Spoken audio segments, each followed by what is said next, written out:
Hello and welcome to the AEW Dynamite February 19, 2020 Yep. episode. This was the one in Atlanta with Cody and Wardlow in the main event. Yeah, it was a Um, great evening of yeah, wrestling, a great setup to next week. Um, this was top to bottom Excuse me. one of the most built and anticipated Dynamites in a while. I think hmm it delivered really great with some story building and setting it all up for a revolution. Yeah. It started off strong. Started off with the battle royale for the tag teams. So basically, the winner goes against the winner of the match that was happening later on, which is Lucha Bros versus Hangman and Kenny. So everybody had SCU, had the best friends, Yeah, private pretty much all their party. tag Yeah, teams. everybody was out there. Um, People try to play it smart, like with Santana Ortiz, we're outside the ring for a minute. Same thing with the guys from the Dark Order. And they did a jab again where it was Christopher Daniels at during the match. So there's a little bit of like kind of figuring out what's going on. Then they gave one of the guys from the the Strong Hearts, Yeah, sorry. Sheena. Trying to give him one of the Dark Order masks. So there's still a lot of build up on that.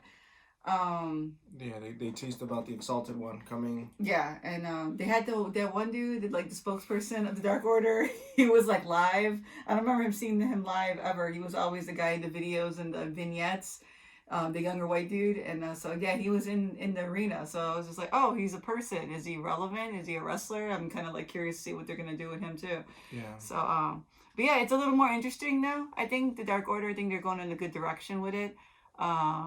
Especially like especially with the rumors of who's going to be the leader of it. I hope it doesn't fall flat. And I it's mean like that. this is what the third time that they're trying to do the Dark Order, because I know Yeah. the first time fell flat. The second time it was building up with the videos, and then they did the botch that everybody was talking about. Mm-hmm. And then this is the third time now, so we'll see. Excuse me, I'm still got a cough. Still dying a little bit from that flu. All right. It was a great match. I really thought the one team that was highlighted the most was the Butcher and the Blade. Yeah, I thought they were pretty amazing. There was a lot of good, just a lot of good back and forths. They came off really strong. It was nice to see kind of like the dynamics where like if one of the tag team members went out of the ring, then you were left by yourself. So like Nick got out really early, so Matt was left in the ring. So it kind of just like it lent itself for a little more of storytelling and seeing stuff like that. But I just thought it was really good. Ended up being Matt versus Santana Ortiz with some interference by Sammy outside the ring too. Matt prevailed, and so now it's going to be the Young Bucks at Revolution. yeah, It was a good match. yeah. I enjoyed it. It got a little confusing at times, but it's a battle royale, so of course it's gonna Yeah, get confusing. forget who's coming in, coming But out. yeah, I think it was good. I think the Butcher and the Blade are gonna have a match next week. I want to see more of them. I think that they should be built up as a legitimate threat for whoever comes out the winner in Revolution. Yeah, definitely. So then we go into the women's match. It was Chris Statlander versus Shayna. So it was two good athletes. Yeah. I don't have any really complaints about This this. highlighted the potential of the women's division in AEW. I think Yeah. this is. I kind of wanted Shayna to win just because I know her and Nyla had a really good match in Dark. Yeah. But Stratlander, she shows her power and she shows that She's just strong. she's a really good star. So we'll see where that goes. I know that at the end of this, Chris Statlander defeats Shayna. She just picks her up with one arm and just power Which is bombs her. insane. Yeah, Insane straight from Chris. and Just a lot of quick moves for being such a tall girl too. yeah, So, but yeah, she's like it super was good. really good. And Britt Baker was on commentary, by the way. Of course, she doesn't want to leave the Starbucks comment alone. Brings out a drink to Tony. Yeah. Like Britt's doing her thing. It's really entertaining to see what she's doing as far as her mic work, and it does work too. Chris just looked really, really good. This led into did Nyla come out after this? I think Tony comes out. Nyla does her first spot about like how basically this is her house, things like that.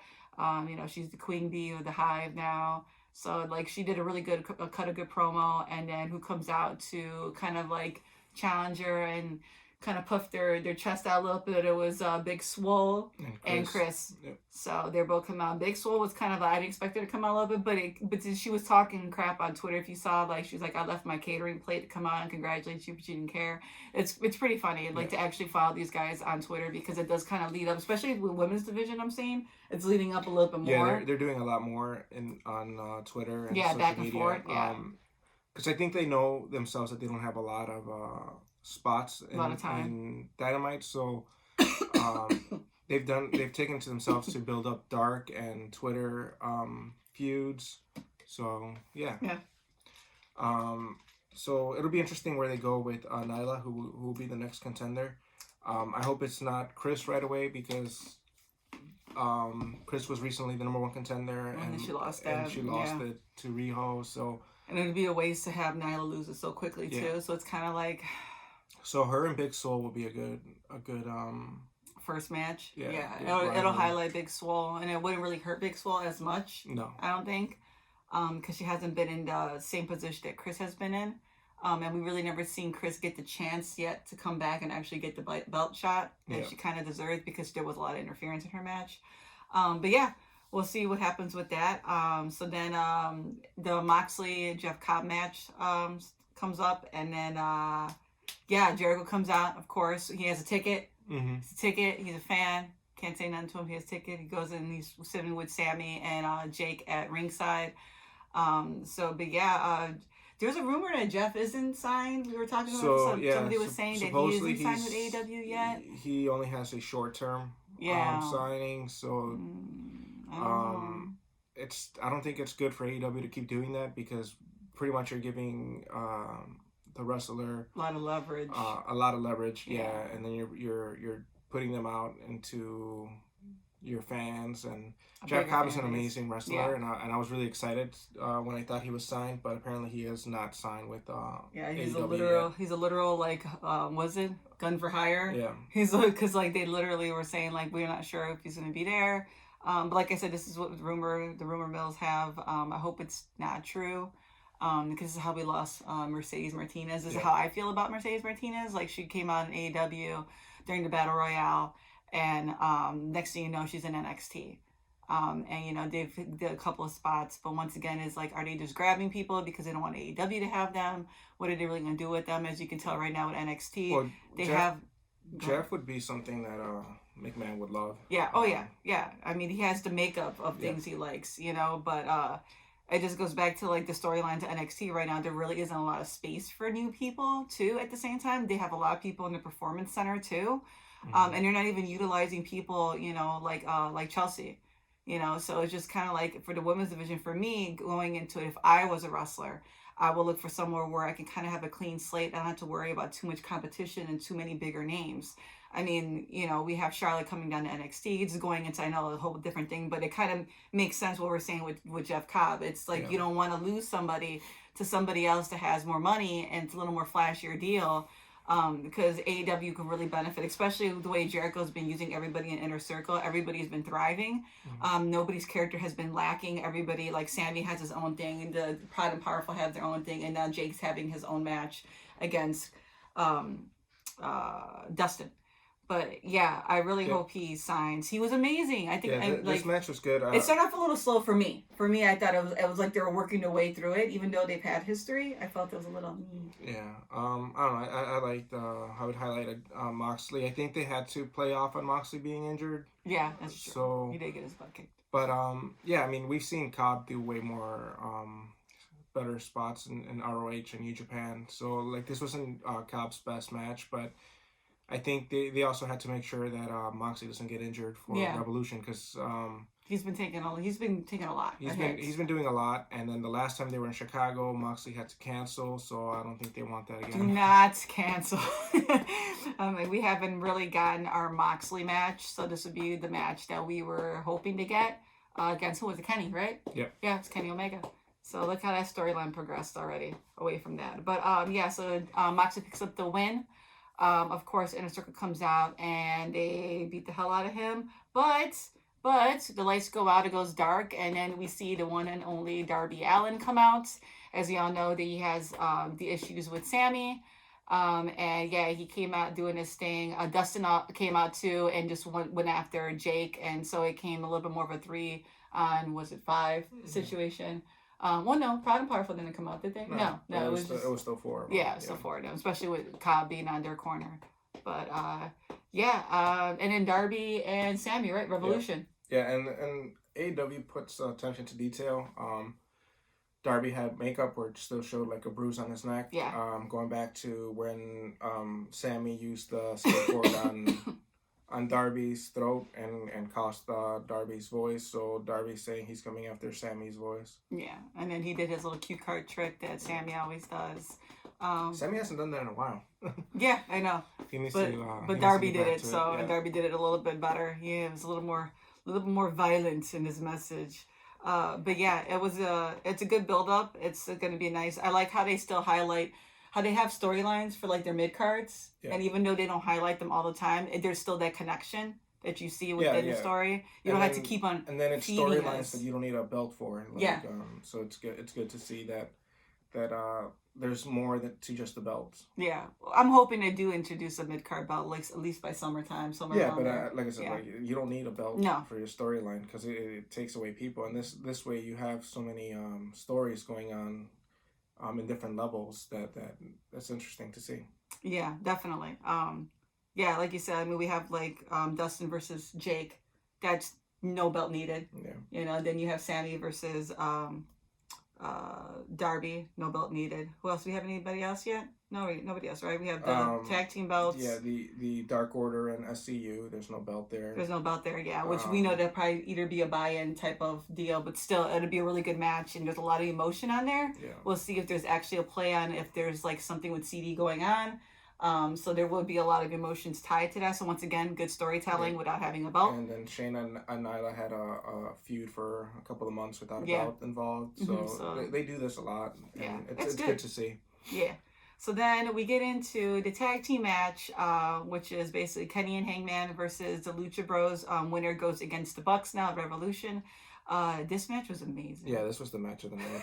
This was an amazing match. Like, Kenny Omega's going to have nightmares, like you said, about Phoenix hitting him so damn hard. Like, it was constant. Phoenix was constantly move after move, shot after shot, going after Kenny. They were on fire, the Lucha Bros. We haven't really seen them that much on Dynamite. I don't remember the last time we saw them. I don't think past December, because I don't think we weren't at Champaign or Chicago. Well, they had that... oh, no, he was. Yeah, CD was against... But they had that... It was the Young Bucks, Kenny and Hangman versus Ray Phoenix, Pentagon, and I forgot somebody else, right? And then they did a singles match. Yeah. But yeah, it wasn't. They haven't been highlighted as much. Yeah, they were definitely highlighted tonight. It was a great match. Yeah, it was really hard to hate anything about the match. It was just on fire from start to finish.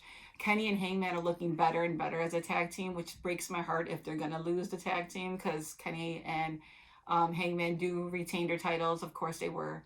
It's a good storyline for the Elite.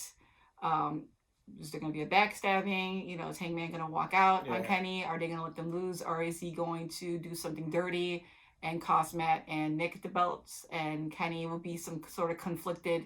He's tag team members. Yeah, you kind of see that already. Yeah, Kenny was a little pissed. Kenny was pissed at the Young Bucks because he was going to go celebrate with Hangman, and the Young Bucks came in and started hugging Kenny. And then there was like a pulling of an arm. It was like a boyfriend moment. It's like, no, Kenny's ours. And it was kind of... The guys are just funny. The guys are legit funny. And then Hangman gets mad that once again the Young Bucks are there to steal the spotlight, so he just gets some beer and walks out and says that he's good. He doesn't need to celebrate. He's fine. He's good. And Kenny's acting is getting better too, because he's legitimately showing concern for Hangman, but also trying not to be rude to the Young Bucks. Yeah, because they were definitely like, there's a part where Kenny was like, Hangman gets thrown off to the side.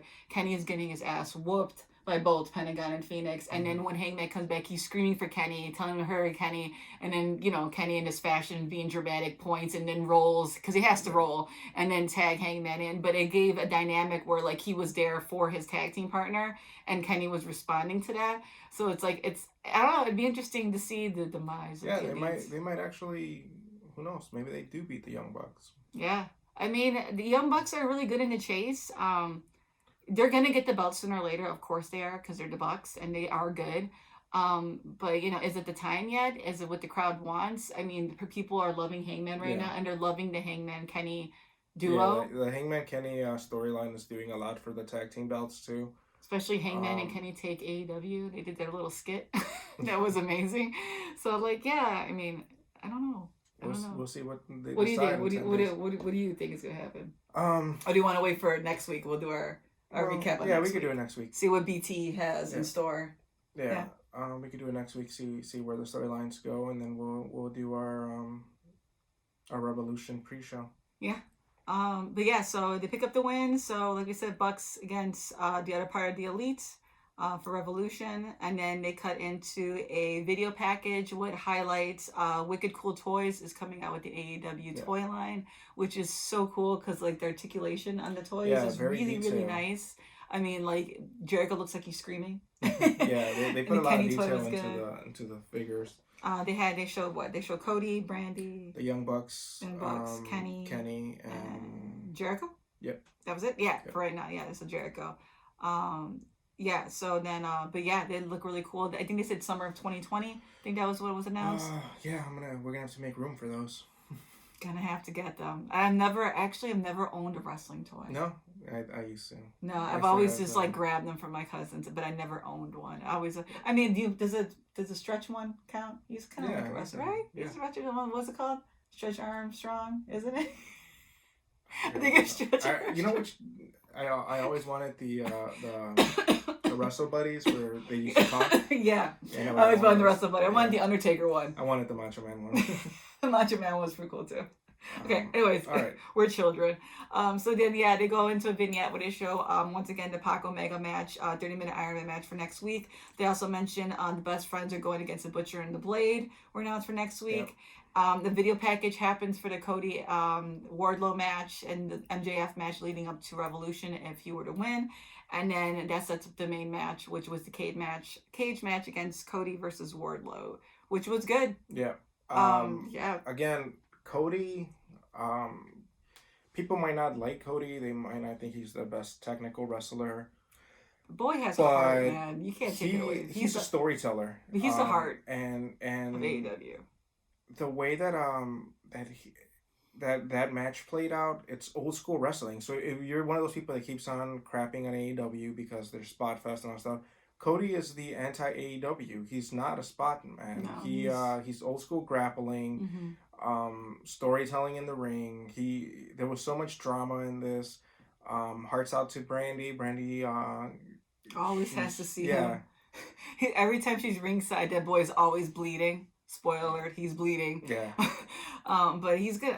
He's gonna get so many nasty scars. Like he legit hasn't even healed from that one where he was the steel steps, right? The Jericho fall.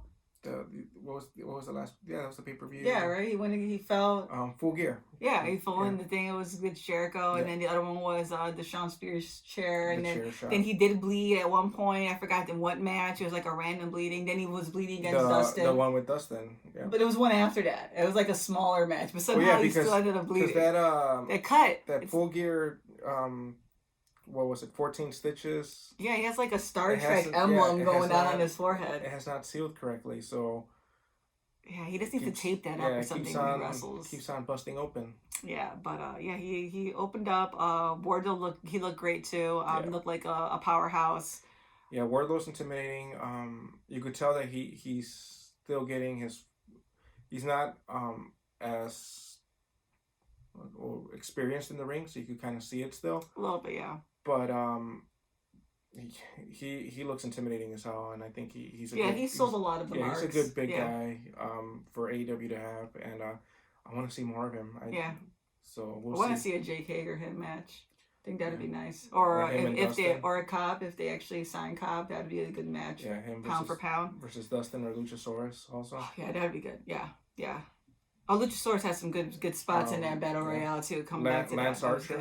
Yeah, Lance Archer will be there's good. been rumors about that. He keeps saying, "Where do you want me to go, guys?" And, like we have control over his life. But there's also rumors of Brian Cage still. Yep, Brian Cage. We'll see. It looks like AEW is expanding the roster to try to get bigger guys. Yeah, and it's not hurting them at all. They're No. using them correctly. Yep. It's like an unveiling of their talent. Like it took so long for Jake to get finally in the ring. We're finally gonna get Jake. Yeah. You know, I like how they did Jeff Cobb, where we're just like Yeah. hired gun. He came in, did his thing. You know, he looked surprised that he lost. It was a kind of like Yeah, it was a surprise roll up. It didn't really hurt him. No, it didn't. And if he's not signed, then he shouldn't beat Moxley. And Yeah. Moxley shouldn't be losing anyways because he's the number one contender going up against Jericho in 10 days. So, yeah, so. It's told a story, and it keeps showing that Jericho's willing to do everything he can to make sure that Moxley's not 100%. Yeah, definitely. Yeah, but the ending of the steel cage match with Cody is the thing of beauty. Yeah. I think that's the huge a highlight that will be top shown. of the cage. Yeah, it's definitely gonna be one of those highlight reels that you're gonna see in the first year of AEW being on Dynamite. Yeah, it just looked amazing. That cage looked intimidating. The cage was huge. Yeah. I like the design of the cage. It was a good build up. They did everything right. They didn't throw a bunch of bells and whistles coming in from October when they started. Yeah. I mean, we're a couple of months from when they started, and they're doing fine. Yeah. They're working out I think their stuff. they're working out the kinks. They're listening to the fans, and they're building their women's division, which was the weakest point, is now like getting stronger. Yeah. I think Nyla's helping a lot with that too. Same thing with Britt.